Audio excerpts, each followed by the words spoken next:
presidente da Associação de Skatistas de Passo Fundo? Sim. Hoje em dia tu não é mais presidente?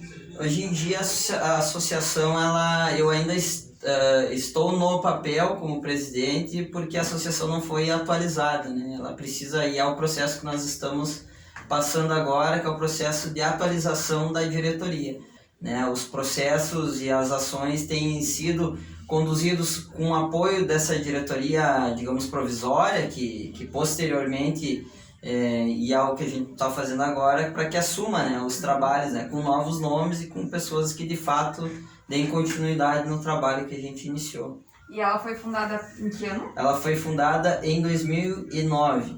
2009. É. Certo.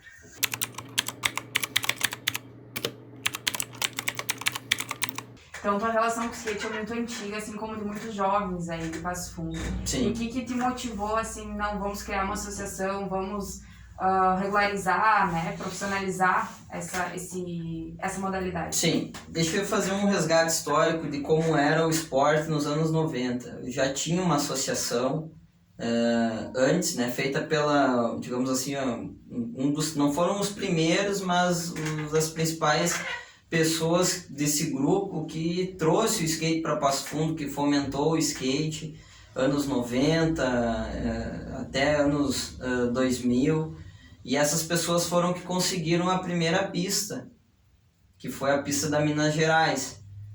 E antes o pessoal já ocupava o espaço do Parque da Gari, onde é a pista atual, porém com uma pista construída à mãos, uma pista de madeira, com obstáculos improvisados, né, ocupando mesmo, digamos assim, um espaço que era ocioso. Eles ocuparam positivamente com a prática do skate, isso naquela época, né, 1992, 1995, por aí.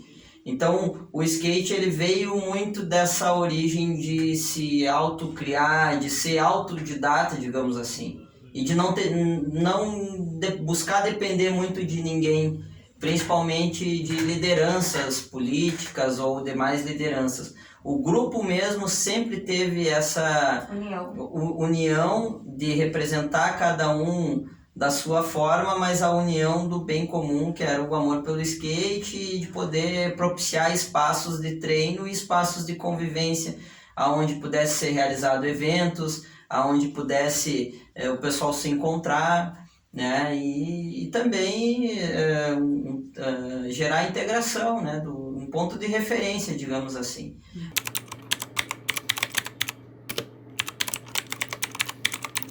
Qual que é a dificuldade? A dificuldade hoje, que se tinha em tempos atrás e ainda se encontra hoje, é de fato tu ter empresas capacitadas e que tem conhecimento técnico de planejar um projeto arquitetônico para o skate e depois a execução desse projeto. Porque se não é feito por quem entende do esporte, ou pelo menos com o acompanhamento de um grupo que entenda dos ângulos de uma transição, das alturas do caixote, ou do tipo de piso de material que precisa ser utilizado, que não é o mesmo material de fazer uma calçada ou fazer uma casa, é um material totalmente diferente, porque ele vai receber impacto, ele vai, enfim, vai ter diversas situações, então ele precisa ter uma resistência maior. Ou se for feito com material que não é o estipulado, vai passar um determinado tempo, ela já vai começar a se deteriorar. Quando não se tem esses cuidados, vou te dizer, um desperdício de recurso público.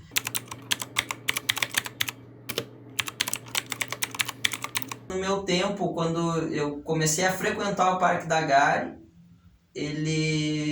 a pista já estava há 17 anos sem manutenção. Então, 17 anos é quase 20 anos sem receber uma manutenção específica. Então, ela estava extremamente deteriorada. Onde uma simples chuva como essa que nós estamos hoje, ela acontecia o alagamento, né?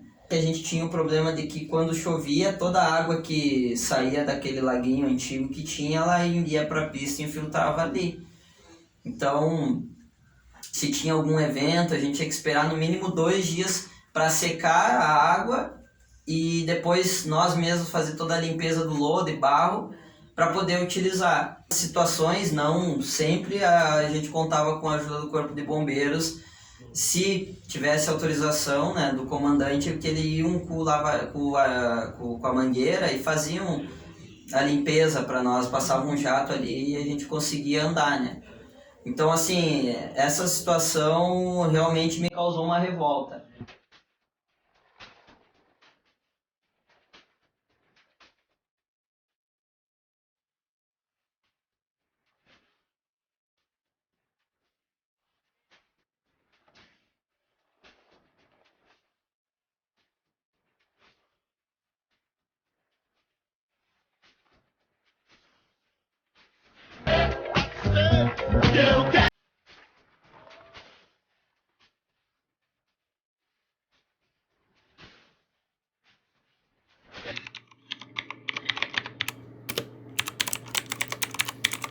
Mas eu me lembro que eu, como skatista e principalmente também como cidadão, aquilo me causou uma revolta muito grande, assim, mas no sentido não uma revolta só de ficar reclamando, entendeu? Não de fazer apenas a reclamação, de criticar o setor público, mas uma revolta no sentido, assim, de se perguntar o que eu estou fazendo para mudar aquela situação. A gente sabe que se, né, na época eu pensei, olha, a gente não está fazendo nada mais a não ser reclamar. A gente reclama, mas no final de semana, todo final de semana nós estamos aqui. Então acho que está errado essa lógica. A gente precisa, para além de reclamar, a gente precisa voltar, olhar para trás, de repente ver o que a galera estava fazendo. E aí eu fui pesquisar, conversei com amigos e eu vi que eles tinham esse movimento, descobri, falei com pessoas e a gente montou uma nova associação, né? Porque que tinha, não tinha como reativar mais, enfim. Então a gente veio e aí eu fiz muito esse papel de liderança, motivar outras pessoas De puxar a frente, puxar a frente nesse sentido. E todo esse movimento fez com que, claro, isso demorou, né, um tempo, não foi assim, né, falando parece ser fácil, mas não foi fácil. Então, assim, a gente mobilizou, montamos o grupo e conseguimos atrair a atenção da comunidade. E aí o que acontece? A gente atraiu a atenção de lideranças regionais. Beto Albuquerque, na época deputado federal, foi quem teve esse olhar sensível, e no ano de 2000, foi em 2009, eu específico fui receber, né, eu tenho também esse documento, destinando, né, os recursos para a construção. E aí foi o início para a gente ter uma estrutura, digamos assim, potencial de se ter um espaço digno, né, para a prática do nosso esporte.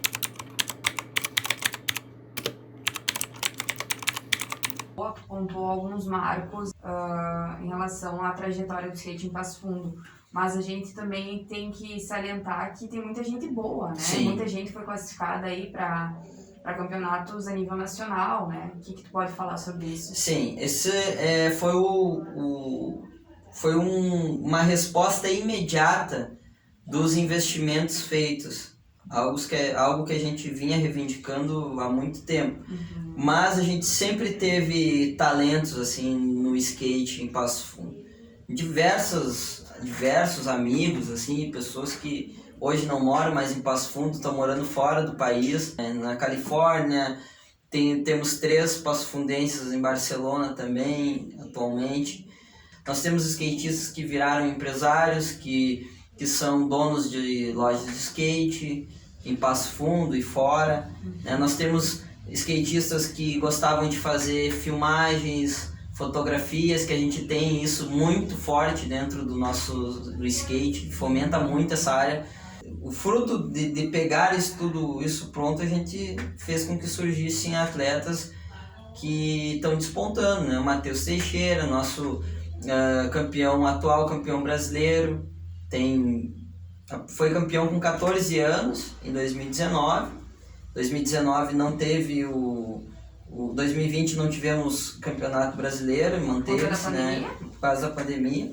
E 2021 ainda talvez possibilidades de se ter em dezembro, mas ainda não está certo. Mas ele é atual campeão da categoria iniciante. E também foi convocado para a seleção, uma seleção com idade para a categoria dele, também seleção brasileira.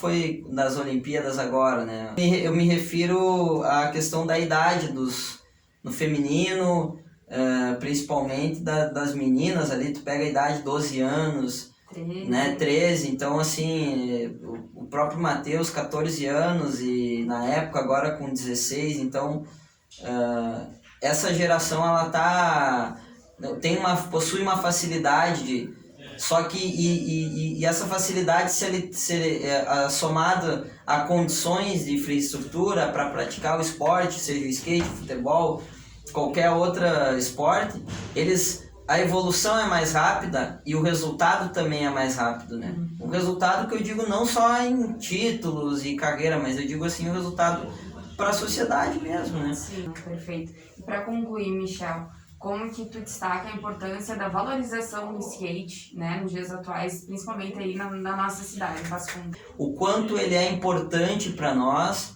né, que não é só um esporte de, sei lá, de jovem, de adolescente, mas é um esporte para todas as gerações, para todas as idades, para todos os sexos, enfim. E a gente buscou sempre fazer através das ações sociais, através da participação na comunidade, mostrar que o esporte, o skate em si, ele tem essa preocupação e ele pode ser utilizado como uma ferramenta de transformação social para a comunidade. E com isso, começar a ótica sobre o esporte, que antes era marginalizado, talvez ainda é por algumas pessoas, mas reduziu bastante, mas as pessoas começaram a olhar de forma diferente. Tanto as pessoas da comunidade em geral, quanto as pessoas de classes sociais diferentes ou de autarquias, representando órgãos, entidades, prefeitos, vereadores, né, e várias outras autoridades. Então a gente teve um pouco mais de liberdade de chegar aí. E trabalhar essas pautas, né? Muito pelo trabalho que foi construído pelos grupos.